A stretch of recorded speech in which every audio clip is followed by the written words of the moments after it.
দেখ ভাই, ডেমন স্লেয়ারের 4টা সিজন আসছে, তারপর এই ইনফিনিটি ক্যাসেল নামের মুভিটা বেরিয়েছে, যেটার জন্য তো ছেলেমেয়েরা পাগল হয়ে গেছে। থিয়েটার ভর্তি হয়ে যাচ্ছে, ইংরেজি হোক, জাপানি হোক বা হিন্দি, সব শো ফুল হাউস। এত ক্রেজ! আমার থিয়েটারেও তো ছেলেপুলেই ভরপুর ছিল, তাই আমিও দেখলাম এই ক্রেজি ছেলেপুলের সাথে মুভিটা।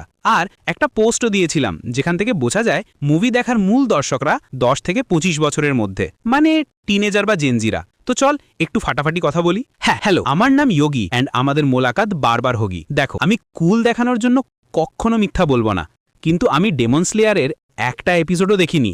কিন্তু যখন এই মুভিটা এলো আর আমি ক্রেজ দেখলাম, তখন অনেক ইউটিউব চ্যানেল থেকে এক্সপ্লেনেশনগুলো দেখলাম, তারপর কিছু রিক্যাপও দেখলাম, যার ফলে অন্তত একটা আইডিয়া পেলাম যে মেইন ক্যারেক্টাররা কারা, স্টোরি লাইন কি, ব্রিদিং পাওয়ার্স, হাসিরাস কি, আপার র্যাঙ্ক আর লোয়ার র্যাঙ্ক ডেমন্স কি ইত্যাদি। কিছুটা গুরুত্বপূর্ণ জিনিসগুলো মাথায় রেখে আমি ওই সিনেমা দেখতে গেলাম। নিজের সততা বজায় রেখে বলছি, আমার এই সিনেমাটাকে রেটিং দেওয়ার কোনো অধিকার নেই, তাই আমি শুধু আমার অভিজ্ঞতা এখানে শেয়ার করব। প্রথমেই তোমাদের ডেমন স্লেয়ার সম্পর্কে জানা দরকার, কারণ এটা 4র্থ সিজনের সাথে সরাসরি জড়িত। এই ছবিতে যে ইনফিনিটি ক্যাসেল আছে, সেটা এমন এক ধরনের বিল্ডিংয়ের জাল যা বোঝা যায় না শুরু কোথায় এবং শেষ কোথায়। ছবিতে দেখানো সব অ্যাকশন সিন খুব ভালো হয়েছে, কিন্তু ফাইটগুলোর ফাইট ব্যাকস্টোরি লাগাতার চলে যাচ্ছে, যা ওই ফাইট সিনের সাথে একটা লিঙ্ক ভেঙে দিচ্ছে। হয়তো এটা ডেমন স্লেয়ারের সিরিজের স্টাইল, যেটা এখানেও চালু আছে। আমার কাছে সবচেয়ে ভালো লেগেছে শেষের ফাইটটা, যেটা আকাজা, তানজিরো আর জিওর মধ্যে হয়েছে। জিও নামের ওই চরিত্রটার সঙ্গে তাদের লড়াই। এখানেও আকাজের ব্যাকস্টোরি দেখানো হয়েছে, সেটা খুব ভালো ছিল, কিন্তু অনেক দীর্ঘ হয়েছিল।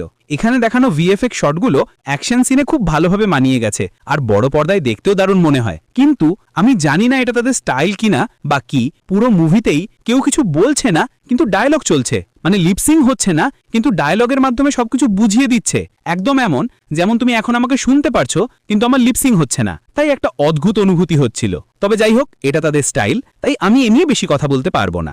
যদিও আমি ডেমন স্লেয়ার সম্পর্কে বেশি জানা নেই, তবু আমি অ্যাকশন সিকোয়েন্সগুলো সত্যি উপভোগ করেছি। বাকিটা তো হাইপ বেশ ভালোই আছে, সবাইও যাক দেখতে থাকো। কিন্তু আই ক্যান সে এটা একদম লাভার্সদের জন্য কন্টেন্ট। যারা আজও কোনো ধরনের অ্যাডাল্ট কন্টেন্ট দেখেনি, তাদের জন্য এটা মাথার উপর দিয়ে যাওয়ার মতো ব্যাপার। বাকিটা বলো তুমি যদি মুভিটা দেখো। দেখা হবে পরের ভিডিওতে। বাই।